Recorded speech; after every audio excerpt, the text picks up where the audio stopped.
ओम शांति। 27 फरवरी 2025। मीठे प्यारे बाबा के आज के मीठे मधुर महावाक्य। आज की मुरली के कुछ मुख्य पॉइंट्स। आज बाबा हमें समझाते कि हम बच्चों को अब इस देह में रहते हुए इसके संग से उपराम रहना है। एक सत बाप, सत शिक्षक और सतगुरु के संग से स्वयं को सतु प्रधान पावन बनाना है। एम ऑब्जेक्ट को सामने रख हमें पुरुषार्थ करना है। हमारी बुद्धि में चलते फिरते अविनाशी ज्ञान का रस टपकता रहे। सच्ची दिल से बाप के मददगार बन हमें अपना भाग्य श्रेष्ठ बनाना है। सर्व संबंधों से बाप के साथ का व समानता का अनुभव करते हुए अपनी ऊंच प्रारब्ध बनानी है। तो चलिए सुनते हैं आज की बाबा की मीठी प्यारी मुरली। ओम शांति। बाबा कहते, मीठे बच्चे, सत का संग ज्ञान मार्ग में ही होता है। अभी तुम सत बाप के संग में बैठे हो।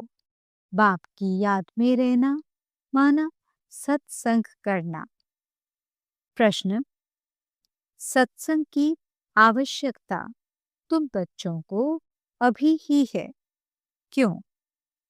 उत्तर, क्योंकि तमो प्रधान आत्मा एक सत बाप, सत शिक्षक और सतगुरु के संग से ही सतो प्रधान अर्थात काले से गोरी बन सकती है। बिना सत्संग के निर्बल आत्मा बलवान नहीं बन सकती। बाप के संग से आत्मा में पवित्रता का बल आ जाता है। 21 जन्म के लिए उसका बेड़ा पार हो जाता है। ओम शांति। बच्चे सत्संग में बैठे हो। इस सत के संग में कल्प कल्प संगम पर ही बच्चे बैठते हैं। दुनिया तो यह नहीं जानती कि सत का संग किसको कहा जाता है। सत्संग नाम यह अविनाशी चला आता है। भक्ति मार्ग में भी कहते हैं, हम फलाने सत्संग में जाते हैं। अब वास्तव में भक्ति मार्ग में कोई सत्संग में जाते नहीं। सत्संग होता ही ज्ञान मार्ग में है।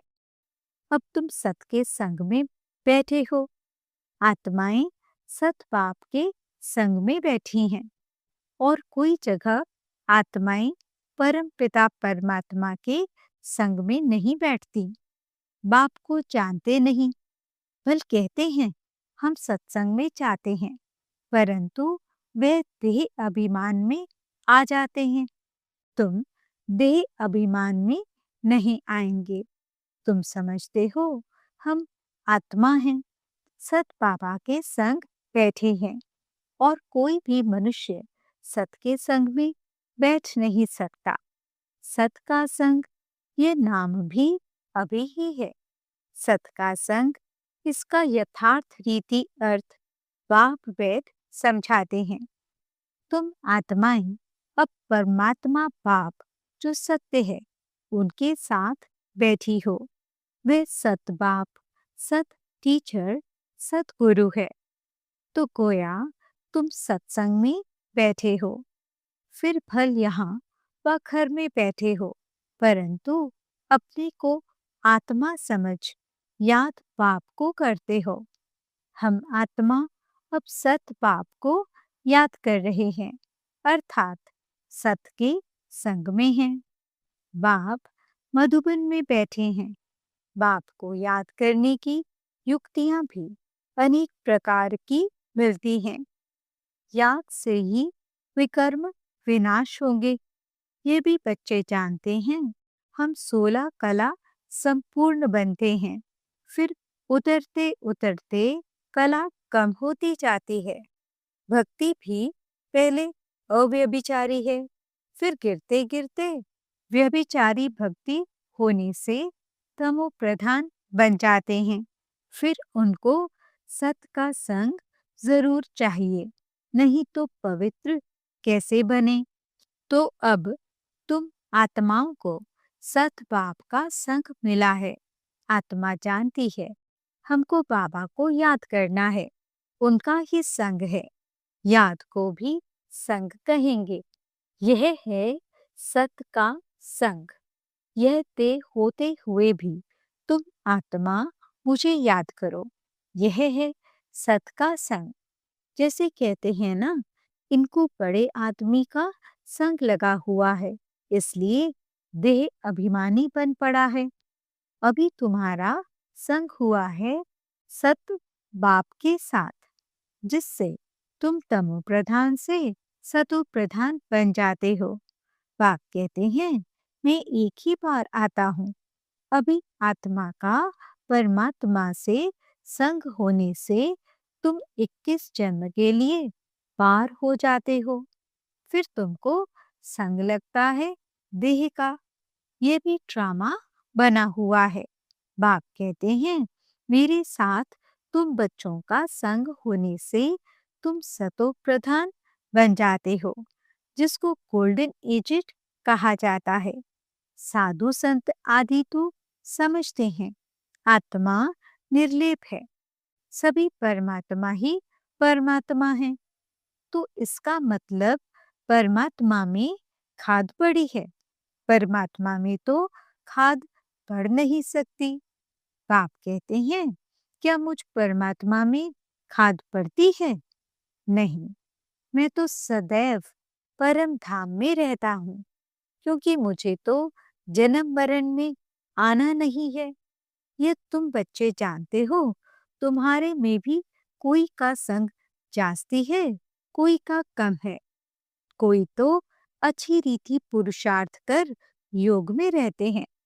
जितना समय आत्मा पाप का संग करेगी, उतना फायदा है।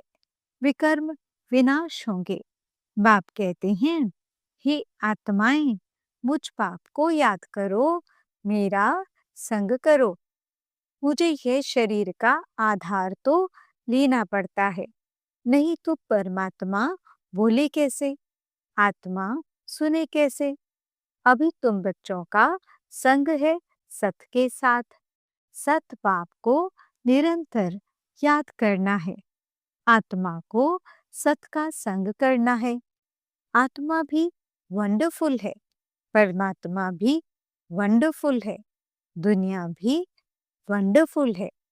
ये दुनिया कैसे चक्र लगाती है, वंडर है। तुम सारे ड्रामा में ऑल राउंड पार्ट बजाते हो। तुम्हारी आत्मा में 84 जन्मों का पाठ नोंधा हुआ है। वंडर है। सत्युगी आत्माएं और आजकल की आत्माएं, उसमें भी तुम्हारी आत्मा सबसे जास्ती ऑलराउंडर है। नाटक में कोई का शुरू से पाठ होता है, कोई का बीच से, कोई का पिछाड़ी में पाठ होता है। वह हैं सब हद के ड्रामा। वह भी अभी निकले हैं। अब साइंस का इतना जोर है, सतयुग में कितना उनका बल रहेगा। नई दुनिया कितना जल्दी बनती होगी। वहां पवित्रता का बल है मुख्य। अभी है निर्बल, वहां है बलवान। यह लक्ष्मी नारायण बलवान है ना। अभी रावण ने बल छीन लिया है, फिर तुम उस रावण पर जीत पाकर कितना बलवान बनते हो। जितना सत का संग करेंगे, अर्थात आत्मा जितना सत बाप को याद करती है, उतना बलवान बनती है। पढ़ाई में भी बल तो मिलता है ना। तुमको भी बल मिलता है। सारे विश्व पर तुम हुक्म चलाते हो। आत्मा का सत के साथ योग, संगम पर ही होता है। बाप कहते हैं, आत्मा को मेरा संग मिलने से आत्मा बहुत बलवान बन जाती है। बाप वर्ल्ड ऑलमाइटी अथॉरिटी है ना, उन द्वारा बल मिलता है। इसमें सब वेदों शास्त्रों के आदि मध्य अंत का ज्ञान आ जाता है। जैसे बाप ऑलमाइटी है, तुम भी ऑलमाइटी बनते हो। विश्व पर तुम राज्य करते हो, तुमसे कोई छीन नहीं सकता। तुमको मेरे द्वारा कितना बल मिलता है, इनको भी बल मिलता है। जितना बाप को याद करेंगे उतना बल मिलेगा। बाप और कोई तकलीफ नहीं देते हैं, सिर्फ याद करना है बस। 84 जन्मों का चक्र अब पूरा हुआ है, अब वापस जाना है। यह समझना कोई बड़ी बात नहीं है।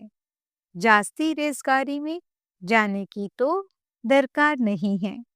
बीज को जानने से समझ जाते हैं। इनसे ये सारा झाड़ ऐसे निकलता है, नटशेल में, बुद्धि में आ जाता है। ये बड़ी विचित्र बातें हैं। भक्ति मार्ग में मनुष्य कितने धक्के खाते हैं, मेहनत करते हैं, मिलता कुछ भी नहीं।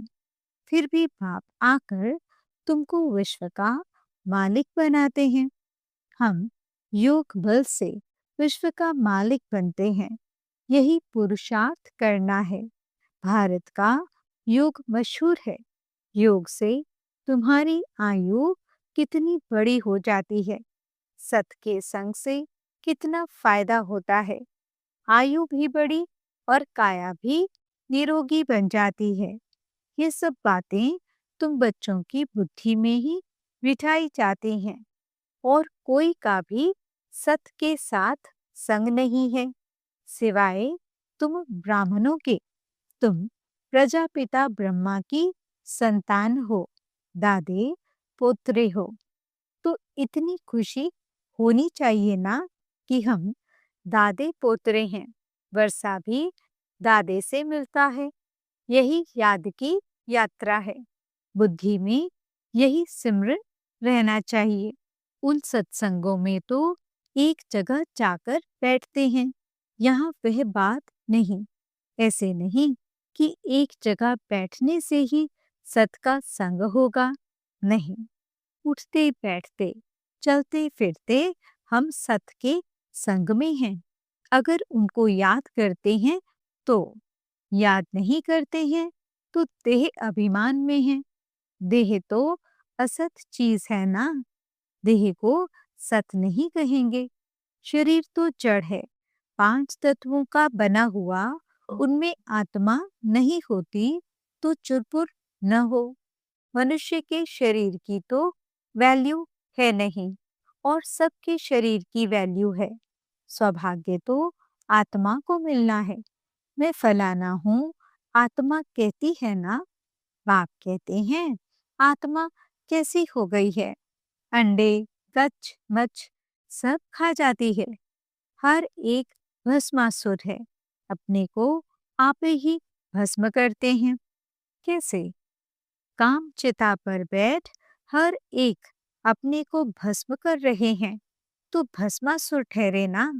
अभी तुम ज्ञान चिता पर बैठ देवता बनते हो। सारी दुनिया काम चिता पर बैठ भस्म हो गई है, तमो प्रधान काली हो गई है। बाप आते हैं बच्चों को काले से गोरा बनाने। तो बाप बच्चों को समझाते हैं, देह अभिमान छोड़ अपने को आत्मा समझो। बच्चे स्कूल में पढ़ते हैं, फिर पढ़ाई तो घर में रहते भी बुद्धि में रहती है ना। ये भी तुम्हारी बुद्धि में रहनी चाहिए।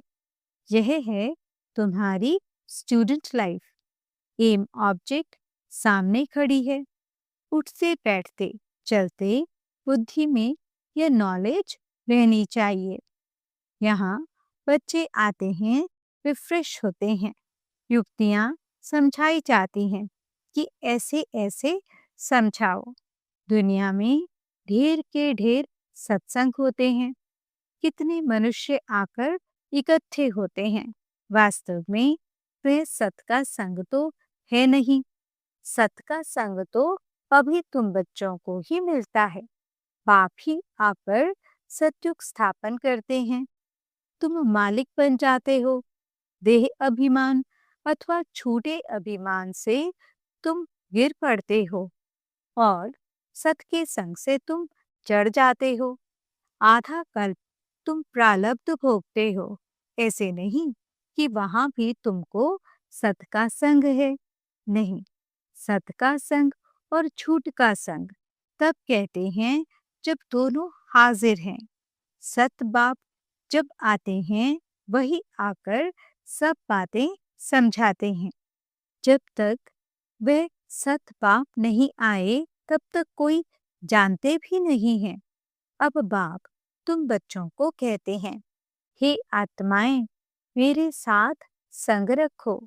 देह का जो संग मिला है उनसे उपराम हो जाओ। देह का संग फल सत्युग में भी होगा, परंतु वहां तुम हो ही पावन। अभी तुम सत के संग से पतित से पावन बनते हो। फिर शरीर भी सतु प्रधान मिलेगा, आत्मा भी सतु प्रधान रहेगी। अभी तो दुनिया भी तमो प्रधान है। दुनिया नई और पुरानी होती है। नई दुनिया में बरोबर आदि सनातन देवी देवता धर्म था। आज उस धर्म को गुम कर आदि सनातन हिंदू धर्म कह देते हैं। मूंछ पड़े हैं। अभी तुम भारतवासी समझते हो कि हम प्राचीन देवी देवता धर्म के थे, सत्युग के मालिक थे, परंतु वे नशा कहाँ। कल्प की आयु ही लंबी लिखती है। सब बातें भूल गए हैं। इनका नाम ही है भूल भुलैया का खेल।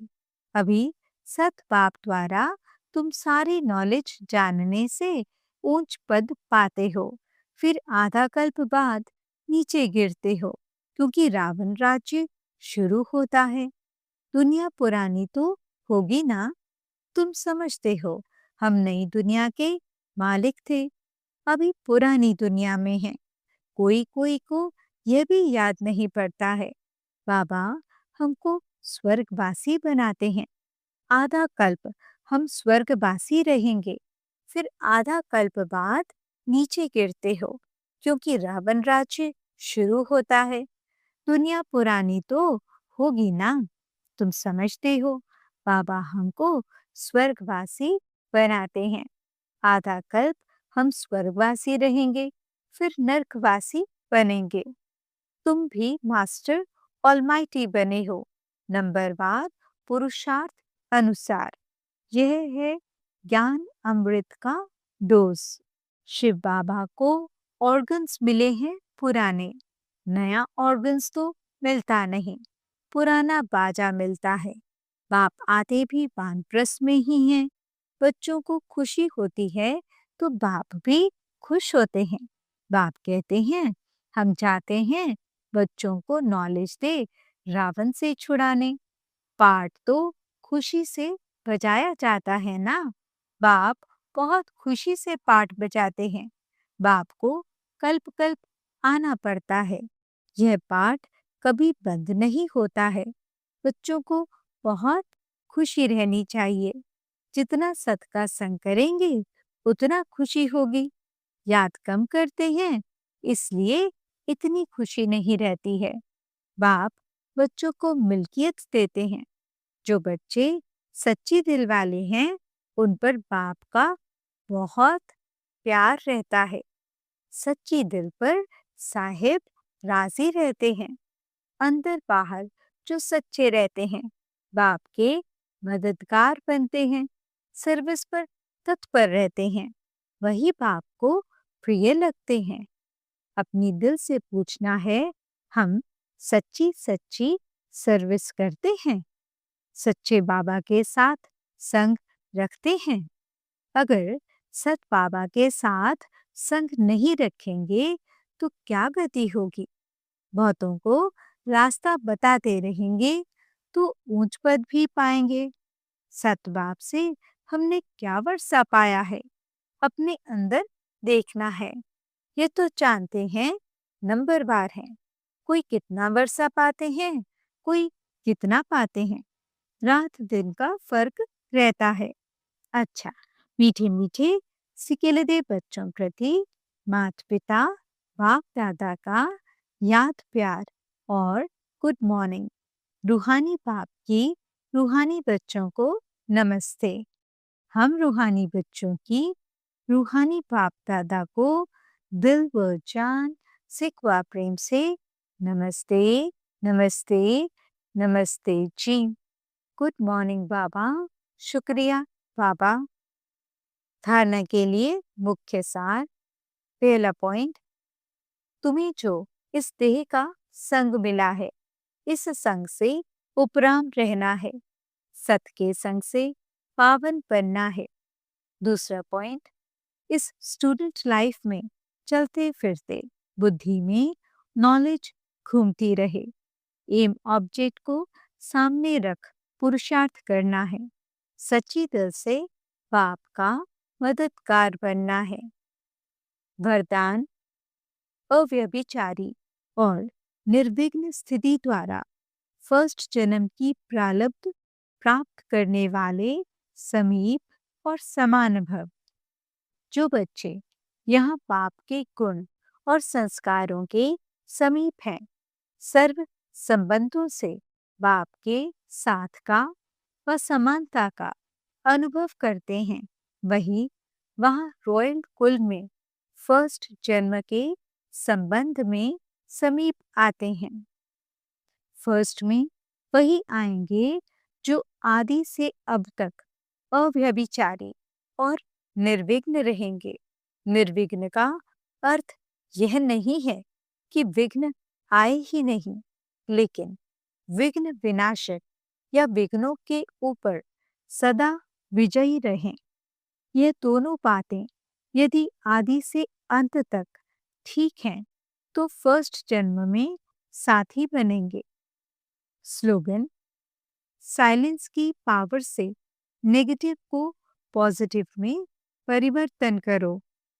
आज के अव्यक्त इशारे।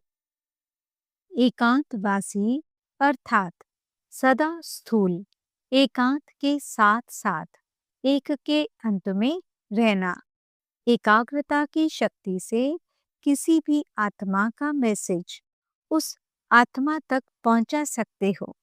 किसी भी आत्मा का आह्वान कर सकते हो। किसी भी आत्मा की आवाज को कैच कर सकते हो। किसी भी आत्मा को दूर बैठे सहयोग दे सकते हो। ओम शांति।